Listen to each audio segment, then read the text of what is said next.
Bismillahirrahmanirrahim. Assalamu alaikum. Welcome to CSS Examined. Today our topic is going to be Economic Survey of Pakistan.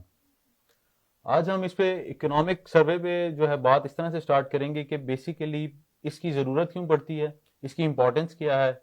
इसमें government जो है वो कैसे act करती है, ये बजट के लिए कितना इम्पोर्टेंट है. It is considered to be a preface of budget. और इसमें हुकूमत जो है वो अपने क्या क्या इकदाम करती है और कैसे जो है वो इम्पोर्टेंट जो है वो इकोनॉमिक इंडिकेटर्स को केटर करते हुए अपना जीडीपी को है वो ग्रो करते हैं और ग्रोथ रेट पे काम करते हैं. तो आइए स्टार्ट करते हैं. It is considered to be a road map of economy.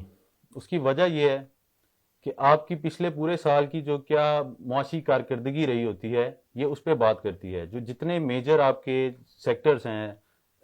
Let's say कि आपका एग्रीकल्चर सेक्टर सबसे इंपॉर्टेंट है, उसके बाद आपका सर्विस सेक्टर है और एक आपका इंडस्ट्रियल सेक्टर है. इनमें जो है वो किस तरह के पॉलिसी चेंजेस लाए जाते हैं कि उनके साथ उनका इम्पैक्ट कैसे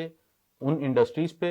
उनका इम्पैक्ट जो है वो गवर्नमेंट इंस्टीट्यूशंस पे और अल्टीमेटली जो है वो उसका इम्पैक्ट जो है वो एक आम आदमी के लिए कैसे सामने आता है. इसके अलावा इसको प्रीएम्बल टू बजट भी कंसिडर करते हैं. इसकी वजह यह है कि ये पहले आया जाता है, पिछले पूरे साल की कारकर्दगी होती है ये.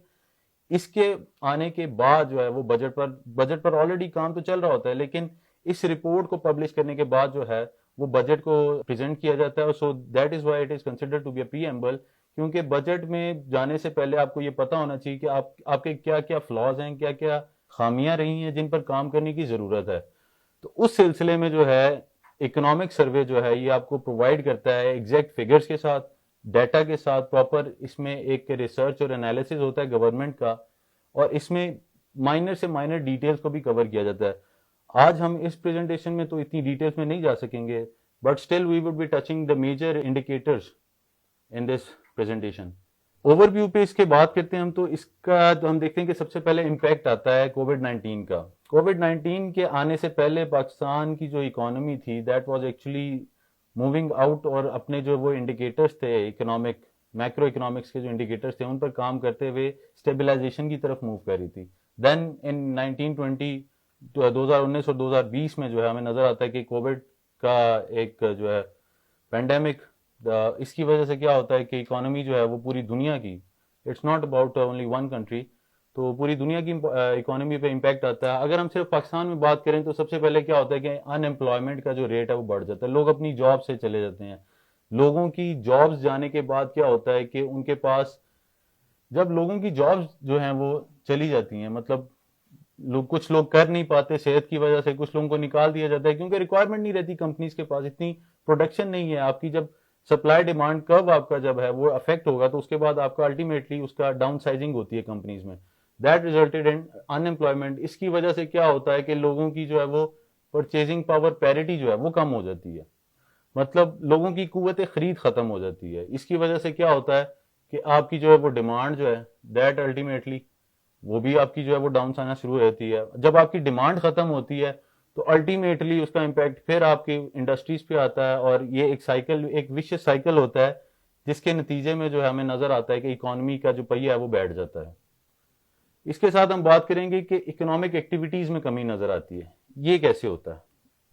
इकोनॉमिक एक्टिविटीज में कमी की जब हम बात करते हैं तो उसमें इस तरह से है कि जैसे मैंने आपको बताया कि डिमांड खत्म हो गई, इन्फ्लेशन बढ़ना शुरू हो गई, पैसे का जो एक सर्कल होता है सोसाइटी में वो अफेक्ट होता है. लोगों के पास जब पैसा खर्चने को ही नहीं है तो पैसे की सर्कुलेशन खत्म. उसके बाद ये होता है कि फिर यहाँ पर गवर्नमेंट की इन्वॉल्वमेंट बहुत जरूरी है. उसको हम आगे डिस्कस करेंगे कि गवर्नमेंट यहाँ पर अपना कैसे रोल प्ले कर सकती है. लेकिन इकोनॉमी चूंकि पाकिस्तान में एक कंज्यूमर जो है ना, कंज्यूमर डिपेंडेंट है, कंज्यूमर की जो स्पेंडिंग है ना उस पर डिपेंड करती है आपकी इकोनॉमी. इसका मतलब क्या है कि आप इस तरह से मिसाल लें कि इन लोगों की कुव्वत खरीद जो है ना वो डिटरमिन करेगी कि इकोनॉमी चलेगी या नहीं चलेगी. कंज्यूमर स्पेंडिंग हमें बताएगी कि जो है आने वाले टाइम में जो इंडस्ट्रीज की प्रोडक्शन है वो किस नौयत की होगी और उधर जो है वो इकोनॉमी क्या रोल प्ले कर सकती है. तो मतलब जब आपका कंज्यूमर चीज़ों की कंजम्पशन ही छोड़ देगा और उसको ज़रूरत ही नहीं रहेगी या उसके पास कुव्वत खरीद नहीं बाकी रहेगी तो आपकी इकोनॉमी जो है, डिफरेंट इंडस्ट्रीज जो हैं दे विल कोलैप्स, उनकी जो है वो प्रोडक्शन रुक जाएगी और अल्टीमेटली जो है वो इकोनॉमिक एक्टिविटीज़ पर इम्पैक्ट आता है. इसके बाद हम बात करते हैं कि इस सारे सिनेरियो में गवर्नमेंट्स की क्या एफर्ट्स रहे हैं. मतलब आप इस तरह से देख सकते हैं कि गवर्नमेंट ने एक इकोनॉमिक स्टिमुलस पैकेज दिया जो कि 1.24 ट्रिलियन का है, that is one of its kind. और इससे पहले पाकिस्तान की हिस्ट्री में इस तरह से आपका कोई स्टिमुलस पैकेज बेसिकली क्या करता है। अब इसमें आपको ये बात ध्यान में रखने की जरूरत है कि it is like an injection of money, और पैसे की जो है वो सर्कुलेशन जो रुक जाती है एक मार्केट में या एक मुल्क के अंदर, उस चीज को बढ़ाने के लिए, लोगों की जो है वो कुव्वत खरीद में फिर ताकत भरने के लिए जो है ये एक स्टिमुलस पैकेज होता है that goes by different means. कुछ पैसा इंडस्ट्रीज में डाला जाता है, कुछ पैसा बैंक्स के थ्रू इंटरेस्ट दिया जाता है, और कुछ पैसा जो है वो सोशल सिक्योरिटी की फॉर्म में जो है वो इन्वेस्ट किया जाता है लोगों पर डायरेक्टली। तो इसके साथ साथ हमें एक नजर आता है कि expansion of social safety net, ये एक एहसास प्रोग्राम की बात है यहाँ पर। इसको हम जो है वो आने वाले टाइम में अपनी डिफरेंट एक वीडियो लेक्चर में जो है वो पूरा एहसास पर सिर्फ बात करेंगे, क्योंकि it is actually a program of 140 plus objectives, या इसके अंदर फर्दर इतनी जो है वो सेग्रीगेशन हैं कि इतने ज्यादा इसके मेन इसके जो प्रोजेक्ट्स हैं वो हमें पता भी, हम सुनते रहते हैं कि जिसमें टेक्निकल एजुकेशन है, लोगों को हेल्थ और एजुकेशन, और इसी तरह से जो है वो बेटर जॉब फैसिलिटीज, और फिर इसमें क्लाइमेट को भी एड्रेस किया गया, जेंडर को भी एड्रेस किया गया। There are certain many dimensions जो ये एहसास की हम फर्दर बात करेंगे। अच्छा, इन दोनों के होते हुए ना, इन दोनों एफर्ट्स के बाद government was able to achieve this we shaped जो है वो आपका कह लें कि इकोनॉमी का ग्रोथ नजर आती है हमें ग्राफ की। इसको बेसिकली एक सिंपल एग्जांपल में मैं अगर आपको बताऊं तो 2019 में अगर आप सपोज कर लें बेस ईयर, और इसमें अगर सिंपल मिसाल से मैं आपको बताऊं कि 100 बिलियन की आपकी इकोनॉमी है फॉर इंस्टेंस, और इसके बाद आपका 2020 आता है जिसमें आपकी इकोनॉमी जो है वो गिर जाती है, let's say it goes around 30 billion. ठीक है, तो ये कोविड का इम्पैक्ट डिस्कस कर रहे हैं हम इकोनॉमी पे। तो जब ये होता है तो it actually makes growth like this. We were here in 2019 और ये गिरे हम 2020 पे यहाँ पे। इसके बाद क्या था, गवर्नमेंट ने लोगों तक पैसा पहुंचाया, गवर्नमेंट ने जो है वो एक्सपेंशन की तरफ गई और बिजनेस को सिक्योर किया। तो उसके बाद जो है हम देखते हैं पूरे एक साल के अंदर अंदर हमने दोबारा से जो है वो रिकवरी गेन की, और ये 2021 में अगर हम यहाँ पे खड़े होते हैं, ये एक मिसाल है that actually forms a V shape, और इसको कहते हैं कि वी शेप जो है वो रिकवरी या वी शेप ग्रोथ। लेकिन इसका एक फ्लॉ क्या है, इसको क्रिटिसाइज इसलिए किया जाता है कि अभी जो आपको ग्रोथ के फिगर दिए जा रहे हैं कि दे आर अराउंड 3.9% या 4% लेट से, तो इसका मतलब ये है कि ये figure actually it is compared to ये 2021 में हमारी स्टैंडिंग में ये 4% की ग्रोथ अगर हम बात करें तो it is actually in comparison with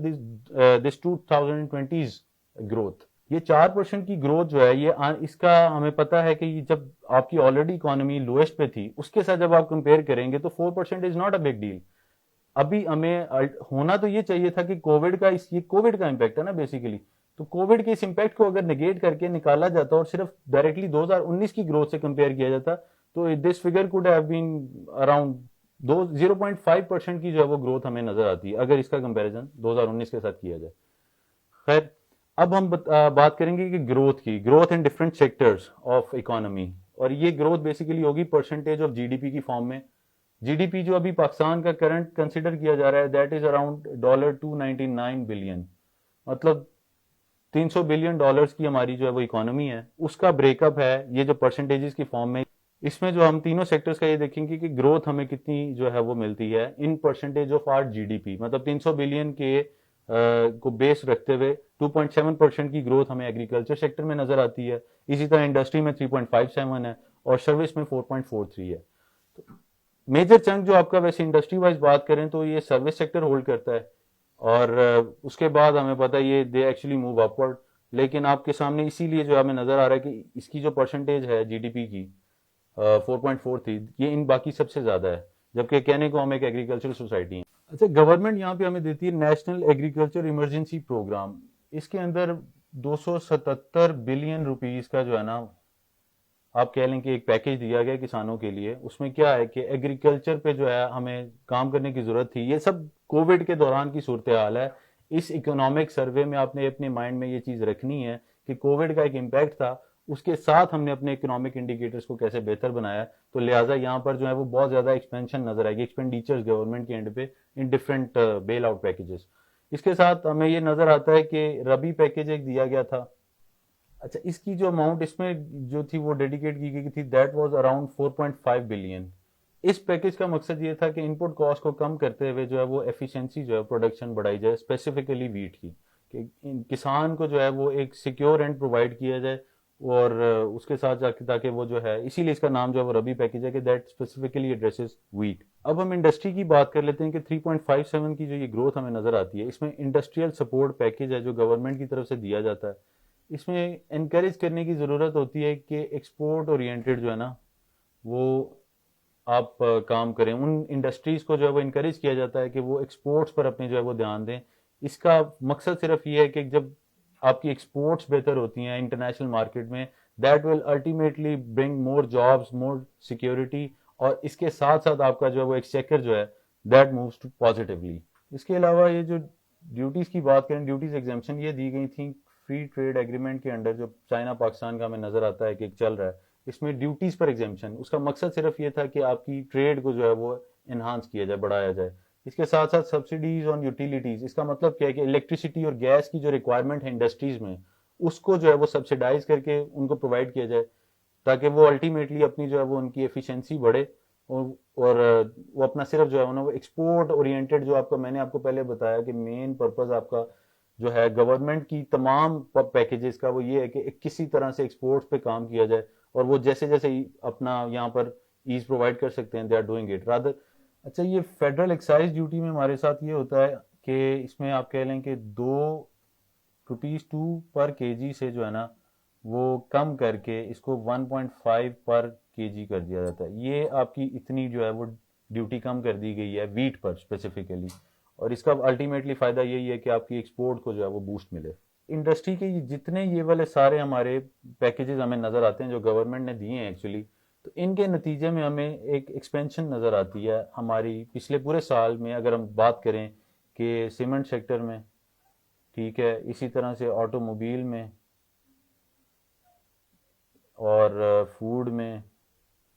तो ये डिफरेंट सेक्टर्स हैं जो they were actually facilitated by these packages, जो गवर्नमेंट के आप कह लें कि इनिशिएटिव्स थे। और just to make the economy,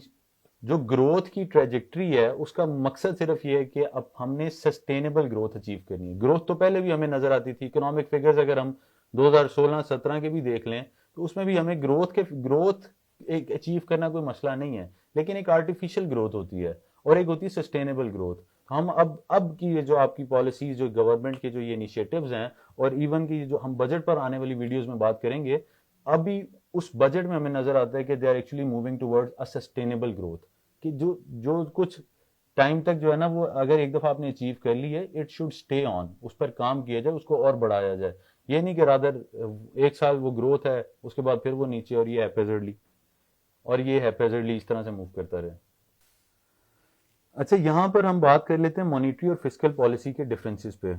एक तो इनका फर्क जानना बहुत जरूरी है और इसका इम्पैक्ट इकोनॉमी को लेते हुए। मॉनिटरी पॉलिसी जो है ये सीधी सीधी आपका स्टेट बैंक जो है वो, पाकिस्तान का जो स्टेट बैंक है वो होल्ड करता है, और ये fiscal policy that comes under government. आपका जो बजट है उसको एक किस्म का आप जो बजट है उसको आप फिस्कल पॉलिसी कहते हैं। मॉनिटरी पॉलिसी में जो दो इंपॉर्टेंट एलिमेंट्स हैं जिनको आपका वो देखता है स्टेट बैंक, दिया एक, one of them is inflation और दूसरा है इंटरेस्ट रेट। इस इकोनॉमिक सर्वे से हमें पता चलता है कि इन्फ्लेशन को जो है वो मैनेज करने की कोशिश की गई है 9% के करीब। उसकी वजह यह है कि 9% एक हेल्दी इन्फ्लेशन भी जो है ना वो मार्केट में सर्वाइवल के लिए बहुत जरूरी है। इन्फ्लेशन का बहुत ज्यादा बढ़ जाना भी इकोनॉमी के लिए अच्छा नहीं है, और उसका बिल्कुल कम हो जाना। ये काम इस तरह से आप इसकी एग्जांपल आप इस तरह से ले लें कि अगर तो इन्फ्लेशन आपकी बिल्कुल बैठ गई है, ठीक है, उससे फायदा आप कहते हैं कि एक आम आवाम के लिए जो है वो चीजें सस्ती हो जाएंगी, लेकिन this will ultimately affect the production या इंडस्ट्रीज का जो वो ग्रोथ है। लोगों में जब आपको नजर आता है कि जो बिजनेसमैन होंगे they don't find any profit या मिनिमम प्रॉफिट होगा,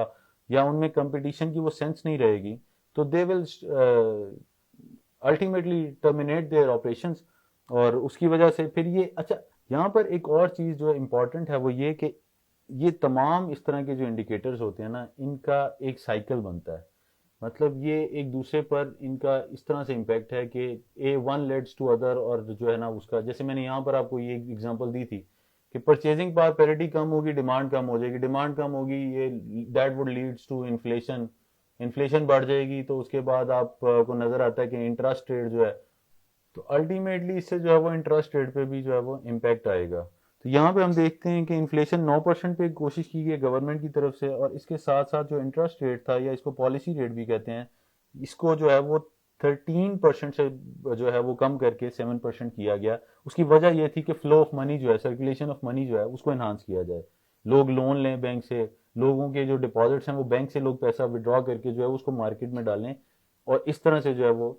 एक साइकिल जो है वो डाइंग साइकिल जो कोविड के इम्पैक्ट में, उसको दोबारा से जो है वो एनहांस किया जाए। अभी हम इन्फ्लेशन पर जो है वो इन्फ्लेशन की कुछ कॉजेज डिस्कस कर लेते हैं। ये लास्ट में आपको नजर आ रहा होगा कि सप्लाई चेन की डिस्ट्रप्शन है एक सबसे बड़ा कॉज कोविड के दिनों में, जिसकी वजह से इन्फ्लेशन बढ़ती नजर आती है। हमें नजर आता है कि इंटरनेशनल मार्केट में ले लें या इवन डोमेस्टिक लेवल पे भी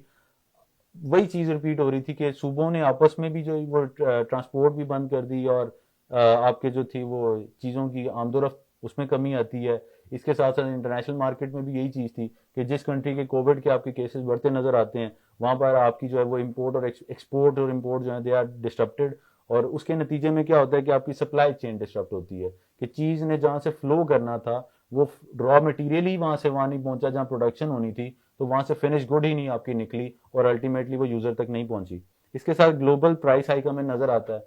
ऑब्वियसली कोविड के टाइम पे हमें नजर आता है कि हर चीज की जो वो प्राइस थी दैट अल्टीमेटली रोज, और उसके पीछे भी ये वाला साइकिल ही डिस्कस होता है कि होता क्या था, अनएम्प्लॉयमेंट से ये साइकिल शुरू हुआ, और अल्टीमेटली जो है वो that ended on price hike, inflation.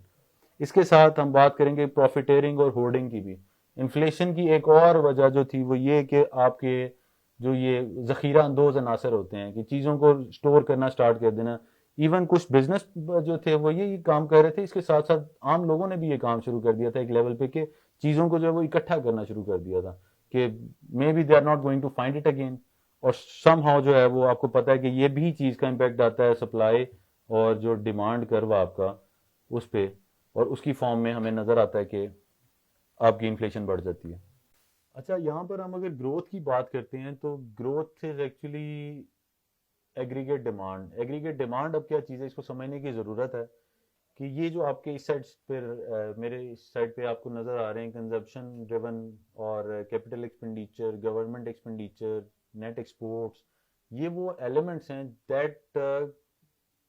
Comes in,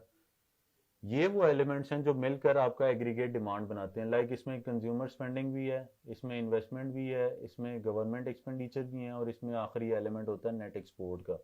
ये कंबाइन आपका जो है वो बताता है आपकी ग्रोथ क्या है, ठीक है ना, they are the determinants of growth. आइए हम इन पर बात कर लेते हैं। Consumption driven growth, it is very important in case of Pakistan. उसकी वजह यह है कि पाकिस्तान की इकोनॉमी जो है वो कंज्यूमर ओरिएंटेड है, कंज्यूमर स्पेंडिंग पर बहुत ज़्यादा डिपेंड करती है। इसकी एग्जांपल, इसकी दो सेग्रीगेशन हैं, प्राइवेट कंजम्पशन और सेकंड पब्लिक कंजम्पशन। और इसकी एक एग्जांपल मैं आपको यहाँ पर इस तरह से दूंगा कि जब हमें नजर आता है कि डॉलर टू पीकेआर की जब आप देखते हैं कि फ्लक्चुएशन होती है, तो उसका इम्पैक्ट क्या आता है आपकी इंपोर्ट्स पर डायरेक्ट, ठीक है, और एक आपकी इंपोर्ट्स में एक बहुत बड़ा चंक होता है that actually goes to the luxurious consumption. ये जो प्राइवेट कंजम्पशन आपकी होती है, इसमें इंपोर्ट्स का एक बहुत बड़ा जो है ना वो चंक चला जाता है। ऑल्दो के इंपोर्ट्स में आपका एक जो इंडस्ट्रियल इंपोर्ट्स होती हैं वो भी आती हैं, जिसमें आपका रॉ मटेरियल होगा, और इसके अलावा आपकी मशीनरी हो सकती है, तो those things are also bought here. लेकिन मेजर जो इंपोर्ट का चंक है वो ये प्राइवेट कंजम्पशन पे नजर आता है। इसमें होता ही है कि जब ये डॉलर की फ्लक्चुएशन होती है, चीज़ें महंगी हो जाती हैं बाहर की मार्केट में, तो वो फिर यहाँ पर उसकी डिमांड कम हो जाएगी। जब उसकी यहाँ पर डिमांड कम हो जाएगी तो अल्टीमेटली आपकी जो है वो फिर वही इम्पैक्ट उसका ग्रोथ पर आता है। इसकी मिसाल ये है कि जब ये डॉलर की फ्लक्चुएशन बहुत ज़्यादा हुई थी स्टार्ट में, और पैसा कमज़ोर होता गया था, तो इसमें जो आपकी इंपोर्टेड बेवरेजेस थी ना, जो ड्रिंक्स होती हैं आपकी, उनकी डिमांड में बहुत कमी आई थी। कि आप एक कैन एग्जांपल ले लेते हैं, किसी बड़े मेगा स्टोर पर आप चले जाएं, ये जो ड्रिंक्स थी, इनकी जो थी वो डिमांड बिल्कुल ख़त्म हो गई, तो उनकी जो फ्रिजेस थी वो खाली हो गई इम्पोर्टेड ड्रिंक्स से। जब ये फिर वापस आपको नजर आता है कि पैसे की स्टेबिलिटी बढ़ती है, जो हमें नजर आता है ओवर द टाइम, कि इसका खैर एक सेपरेट फिनोमेना है कि आपकी डिमांड, ये भी डिमांड और सप्लाई की कर्व पे ही है, आपके डॉलर की डिमांड और सप्लाई। और उसके बाद जब स्टेबिलिटी आती है पैसे में थोड़ी, तो हमें ये दोबारा से ये ड्रिंक्स का जो ट्रेंड है वो फिर नजर आता है। तो लिहाजा ये कंजम्पशन जो है ना, कंज्यूमर स्पेंडिंग, ये बहुत इंपॉर्टेंट है और इस पर बेस करती है हमारी इकोनॉमी। कंजम्पशन ड्रिवन जो इकोनॉमी है, इसमें एक और चीज जो है वो इम्पोर्टेंट एक पॉइंट बनता है, पीओएस का, एक पॉइंट ऑफ सेल। ये क्या है, आपको पता है कि हमारे जो एक पाकिस्तान में आप वो जो कार्ड स्वैप करने के लिए एक वो मशीन होती है क्रेडिट कार्ड और डेबिट कार्ड के लिए, that is actually known as point of sale. और ये टोटल के पाकिस्तान में जो है वो अभी 50,000 के लगभग इस तरह की मशीन्स काम कर रही हैं। और इससे हमें पता चलता है कि हमारी इनफॉर्मेलिटी कितनी है इकोनॉमी की। अब गवर्नमेंट की जो हमें पॉलिसीज नजर आती हैं वो they are actually promoting the formal economy. और उसमें ये कि उन्होंने इन पर जो है वो आपको प्रोवाइड किया है कि if you are going to use this POS, और इधर से आप जनरेट करते हैं अपना बिल, जिसे पक्की रसीद भी कहते हैं, तो इट विल अल्टीमेटली जो है वो ये डॉक्यूमेंटेड होगा काम, और इसके नतीजे में वो कहते हैं रिटेलर को भी कुछ बेनिफिट्स दिए जाएंगे। तो this is actually going to help in के अब अगर तो रिटेलर ने ये पीएस लगाया हुआ है, तो उसने जब कोई भी आपको चीज बेची है, तो उसका जो जीएसटी होता है, जो हमेशा कह लें कि गवर्नमेंट तक नहीं पहुंचता समहाउ, तो वो जो जीएसटी होगा ना, वो जब ये पीओएस के थ्रू जब बिल चार्ज होगा ना, तो उसमें ये डॉक्यूमेंटेड होगा और ये अल्टीमेटली उसको देना पड़ेगा अंडर अपना जो है एनटीएन और एसटीएन उसका जो होता है, उसके अंडर वो जो अब फिर टैक्स जो है वो देगा, गवर्नमेंट को जमा करवाएगा। कैपिटल एक्सपेंडिचर ग्रोथ, इसकी जब हम बात करते हैं तो एक इसमें टर्म आती है टर्फ की। ये बेसिकली क्या था कि temporary economic refinance facility it was given by the Pakistani government to the businesses. और बिजनेस को ये कहा गया था कि आप अपने बिजनेसेस को एक्सपैंड करें, उसके लिए अगर आपको लोन चाहिए तो इतने 3% की इंटरेस्ट पे आप मुझसे लोन लें और अपना जो है वो आप एक्सपेंशनिज्म की तरफ जाएं। उससे होना क्या था, इसका अल्टीमेटली इम्पैक्ट आना था कि आपकी एक्सपोर्ट्स भी बढ़नी थी, आपका जो है वो एम्प्लॉयमेंट रेट भी बढ़ना था, लेकिन इसके साथ साथ जो आपके वो जो एक्सचेकर है, ठीक है, उस पर आपका एक बर्डन आना था कि डॉलर की डिमांड जो थी वो सिंपली बढ़ जानी थी। ठीक है, तो इसके नतीजे में आप अब इसका आप अंदाजा लगा लें कि इसको एक्सपेंड भी किया गया था, ये टर्फ का जो है इसकी डेट एक्सटेंड कर दी गई। अब हर बिजनेस जो है वो टर्फ अवेल करने निकल पड़ा हुआ था। कि अभी आपको नजर आता है कि सीमेंट इंडस्ट्री इसीलिए जो है वो एक्सपेंड की, इवन के जितनी लार्ज स्केल मैन्युफैक्चरिंग है सब में ये हमें टर्फ जो है वो, अब टर्फ की आउटस्टैंडिंग पेमेंट बहुत ज्यादा है गवर्नमेंट की तरफ। खैर वी विल सी कि वो उस तरह से इसको कैसे इट टर्न्स आउट। इसके अलावा हम देखते हैं कि गवर्नमेंट एक्सपेंडिचर, जब गवर्नमेंट एक्सपेंडिचर की बात करते हैं तो due to Covid expansionary policy नजर आती है हमें, जो कि ये खैर फिजिकल पॉलिसी की एक टाइप है आप कह सकते हैं, जिसमें क्या होता है कि गवर्नमेंट मूव टुवर्ड्स एक्सपेंशन, या they start spending on public, जो पब्लिक सेक्टर डेवलपमेंट का जो खर्चा होता है ना, और जो डिपेंड उसको ये जो है ना वो बढ़ा देते हैं। उसकी डिफरेंट फॉर्म्स होती हैं, हमें नजर आता है कि यहाँ पे जैसे हम एहसास की बात कर रहे थे, या ये जितने भी पैकेजेस आपको दिए गए थे, they were somehow the expenditures of government. और इनमें जो है वो हमें नजर आता है इस वजह से जो है वो इकोनॉमी में भी स्टेबिलिटी आई थी, कि ऑल्दो के गवर्नमेंट पर जो है वो एक बर्डन आता था, लेकिन इसको अल्टीमेटली हमें इसकी एक्नॉलेजमेंट इंटरनेशनली भी नजर आई है। Pakistan was term rank fourth in number of people actually covered under this program. ये जो आपका एहसास वाला प्रोग्राम है ना, एहसास इमरजेंसी कैश प्रोग्राम जो था, तो ये बेसिकली आपकी हमें शो करता है कि एक्नॉलेजमेंट और गवर्नमेंट के जो थे अखराजात, इससे ऑल्दो के अखराजात बढ़े, लेकिन सोशल सिक्योरिटी प्रोवाइड करना बहुत ज़रूरी थी ये कोविड के दिनों में, क्योंकि जैसे हमें नज़र आता है कि पीएम की भी स्पीचेस में ये बात भी ऑब्वियस थी, और दे वर एक्चुअली कंसर्न फॉर जो हमारी लोअर क्लास है या लोअर मिडिल क्लास है। इसके बाद हम बात करते हैं नेट एक्सपोर्ट्स की। ये that is the fourth element of ये जो एग्रीगेट डिमांड है, या आपकी ग्रोथ की अगर बात करें तो ग्रोथ पे मेनली हमारा जो है पाकिस्तान की सिनेरियो में ये नेगेटिव ही रहा है। उसकी वजह ये है कि एक्सपोर्ट में से जब इम्पोर्ट निकालते हैं, आपकी जब एक्सपोर्ट्स बढ़ती हैं, ठीक है ना, आप कह लें कि हम ये इन सारी पैकेजेस के बाद भी ये जितने हमारे यहाँ पर इंडस्ट्री को पैकेजेस दिए गए हैं, ये सपोर्ट पैकेज था, ड्यूटी एग्जाम्पशन थी, इन सब के बाद भी अगर एक्सपोर्ट आपकी लेट से कि बढ़ रही है, उसके साथ साथ एक और चीज़ है कि इंपोर्ट भी तो आपकी जो है उसी हिसाब से बढ़ेगी। प्लस इंपोर्ट में आपको पता है कि एक तो इंडस्ट्रियल इंपोर्ट है, ठीक है, जो कि सब्सिडाइज्ड होती है। आप कह लें कि इनको एग्जेम्पशन होती है, इन पर टैक्सेस भी छोड़े जाते हैं। गवर्नमेंट ने ये बताया हुआ है कि अगर आप इंपोर्ट इस तरह से करना चाह रहे हैं कि आपने उसको चीज़ों को बना के प्रोडक्शन करके उसको एक्सपोर्ट करना है, तो you are actually exempted of certain taxes, और इस तरह से जो है आपकी, बट अल्टीमेटली आपका ये जो वो नेट एक्सपोर्ट है ये नेगेटिव है, और इस पर गवर्नमेंट का जो है वो फोकस है, और दैट इज, ये जिस दिन आपका जो है वो पॉजिटिव में जाता है तो that will bring you the huge question in the form of, जो हम कह रहे हैं कि सस्टेनेबिलिटी जो आ जाएगी एक ग्रोथ में, तो दैट विल रिमेन।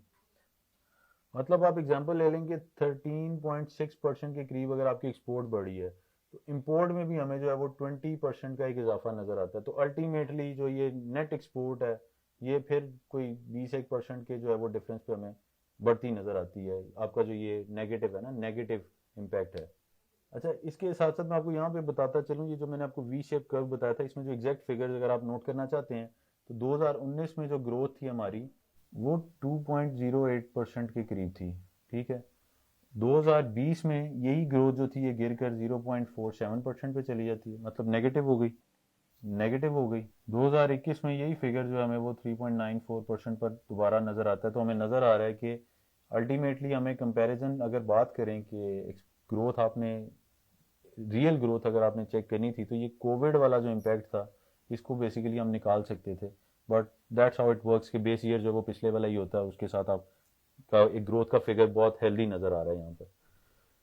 अच्छा, इसके वे फॉरवर्ड्स में अगर बात कर लें कि सस्टेनेबल इकोनॉमिक ग्रोथ, जैसे मैंने आपको बताया कि गवर्नमेंट का एक न्यू मोटिव है, न्यू एजेंडा है, जिसके लिए they are actually focusing on productivity. इसके लिए उन्होंने लार्ज स्केल मैन्युफैक्चरिंग यूनिट्स और इसके साथ साथ जो है वो छोटे बिजनेसेस को भी जो है वो पैकेजेस, रिलीफ पैकेजेस दिए हैं, उनको टैक्स की एग्जेम्पशन दी हैं। हमें नज़र आता है कि अभी बजट पर तो खैर जैसे हम बात करेंगे, लेकिन उसमें ऑटोमोबाइल सेक्टर में भी हम देखते हैं कि बजट में एक हेल्दी जो है वो 17% से that tax has been reduce to 1%, जो इलेक्ट्रिक कार्स हैं, तो वो उसका अल्टीमेटली इम्पैक्ट ये होगा कि जो बाकी के कंपेटिटर्स भी हैं जो ऑटोमोबाइल की प्रोडक्शन की इंडस्ट्री में, वो भी उनको प्राइसेस कम करनी पड़ेंगी, नहीं अदरवाइज तो मार्केट में सर्वाइवल का इशू बन जाता है। तो that's how it is going to work. और इंक्रीजिंग इन्वेस्टमेंट है, आपको पता है कि मोटिव है अंडर सी पैक, और आपके ये जो है ट्रेड एग्रीमेंट्स किए जा रहे हैं, आपको स्पेशल इकोनॉमिक जोन्स बनाए जा रहे हैं कि किसी तरह से जो वो इन्वेस्टमेंट ड्रॉ की जाए, और इन्वेस्टमेंट ड्रॉ करने के लिए ज़रूरी क्या होता है, आपको अर्न करना पड़ता है इन्वेस्टर का जो कॉन्फिडेंस है, और उसके लिए ज़रूरी है आपके लॉ एंड ऑर्डर की सिचुएशन, आपकी जो कंट्री के अंदर आप बात करते हैं कि प्रिवेलिंग सिनेरियो क्या, ईज ऑफ डूइंग बिजनेस की जो रेटिंग हमें नज़र आती है कि वो भी बढ़ती है, इंप्रूव होती नज़र आ रही है पाकिस्तान के केस में। लेकिन इसके साथ साथ हम देखते हैं कि reducing cost of doing business and जो रेड टेपिज्म है, that is also an important thing. हमें अगर सस्टेनेबिलिटी की तरफ जाना है, तो आप देखें कि कोई बिजनेस स्टार्ट करने से पहले एक जो वो कागजी कार्रवाई होती है, दैट इज एक्चुअली ह्यूज, और वो डिस्करेज करती है लोगों को टू मूव टूवर्ड्स फॉर्मेलिटी या formal economy, sorry formal economy की बात अगर करें, तो इसीलिए लोग जो है वो प्रेफर करते हैं इजी वे आउट, और that is in the form of informal economy, जिसमें हमें नजर आता है कि बैंकिंग चैनल्स भी नहीं यूज किए जाते, बट अल्टीमेटली वन वे और the other now things are actually going forward. और इसमें हमें नजर आता है कि आपका जो फेटअप है उसकी जो रिक्वायरमेंट थी एंटी मनी लॉन्ड्रिंग की, जो हमारे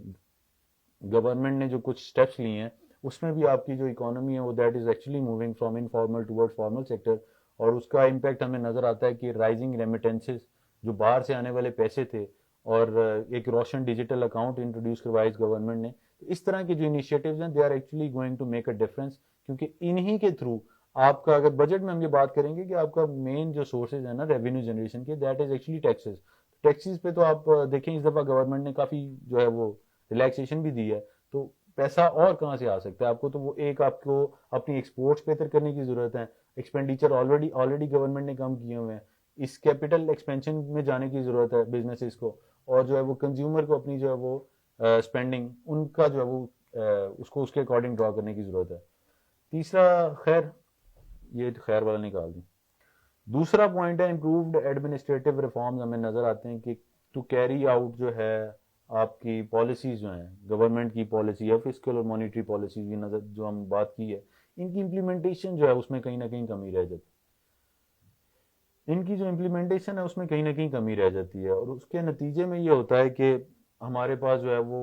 आप कह लें कि जो बजट के या टारगेट जो सेट किए होते हैं they are not actually met, और उसमें रोल अल्टीमेटली हर बंदे का, हर इंडिविजुअल पे ये बात आती है, it is not a responsibility of some certain individuals. अच्छा, इसके साथ कल्चर और फॉर्मल इकोनॉमी, जैसे मैंने आपको बताया कि इसको प्रमोट करने की ज़रूरत है और इस पर काम किया जा रहा है ऑलरेडी गवर्नमेंट के थ्रू भी। गवर्नमेंट जो है वो ऐसे इनिशिएटिव्स ले रही है और इसकी ज़रूरत हमें वो एंटी मनी लॉन्ड्रिंग जो आपके एक्ट हैं उसके फेटअप के, उसमें हमने जिन रिकमेंडेशंस पे काम किया है उसके नतीजे में ये ऑटोमेटिकली जो है ये हमारी जो डॉक्यूमेंटेशन हो रही है इकोनॉमी की, और ये जो है हमें वो फ़ायदा, अब इसको जो है वो ये पीओएस वाला जो एक इनिशिएटिव है, that will also complement this formal economy, क्योंकि एक आम आदमी को जो है वो ज़रूरत नहीं होती अपनी जो है वो एसेट्स को जो है वो छुपाने की, या मतलब एक आम आदमी तो कहेगा कि अगर मैं उसको उसका बैंक अकाउंट है, उसके सारे एसेट डिक्लेयर्ड हैं, तो वो तो चाहेगा कि वो पीओएस के थ्रू जाए और जीएसटी में जो है उसको कि गवर्न वो जो टैक्स दे रहा है वो अल्टीमेटली उस पर्पस के लिए जो है वो वहां तक पहुंचे सोर्स। मतलब अभी हमें टैक्स रिफॉर्म में भी इस पर बात करने की जरूरत है कि आपकी जो टैक्स कलेक्शन अथॉरिटीज हैं एट फेडरल लेवल और provincial level, they are actually different, और उनमें जो है उनको एक सेंट्रलाइज करने की जरूरत है। आप देखें कि एग्जांपल ले लेते हैं, यहाँ पर मैं आपको बताता हूँ कि there are different type of taxes जिसमें से डायरेक्ट और इनडायरेक्ट हैं। तो उसमें ये होता है कि कुछ टैक्सेस जो हैं they are at the disposal of provinces, और कुछ टैक्सेस जो हैं दे आर एट